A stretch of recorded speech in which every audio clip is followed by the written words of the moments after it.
लोगोफोर welcome to माय दिखा बर' इउटुब चेनेलाव बरायबाय।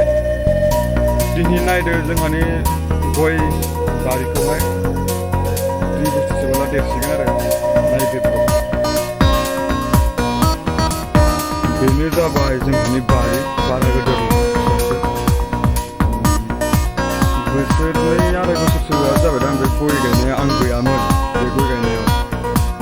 आङो बेंगलराव सिरि सिरि लासै लासै देरबाय गयालाय। सोरबा खोनासै खोनासै माब्लाबानो सफैबाय नों नैबे आंनि लांगोनासिम।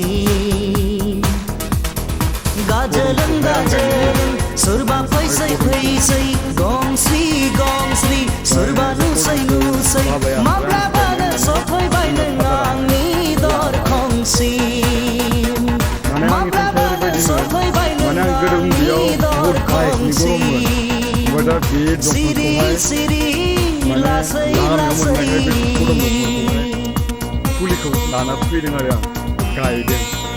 बारा गोबाव लाया नालाय बियो गिदिर जानो, बेनिखायनो ओमफ्राय फांनै ना फांथाममोन ओमफ्राय थैजोब्बाय दा। ओमफ्राय गायदोंमोन आङो ओमफ्राय गैला। उसाव बादाव गोसोजों उरां फारां साननायजों माबोरै बरायबावगोन आं नोंनि हायना महरखौ।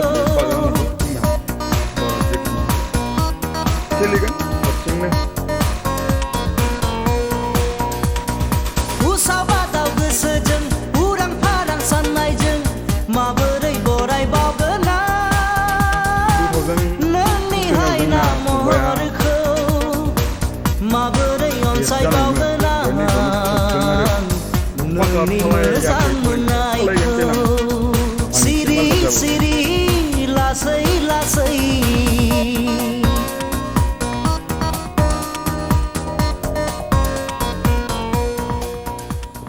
नोंथांमोना आंनि चेनेलखौहाय साबस्क्राइब खालामाखैबा खालामदो आरो शेयार लाइक खालामना हो अननानै लोगोफोर। होमबानो आं मोजां मोजां ब्लग बानायनानै आपल'ड खालामगोन आरो नोंथांमोननियाव सबनिफ्राय फार्स्ट नटिफिकेसन मोनहैयो। गोजोननाय थाबाय।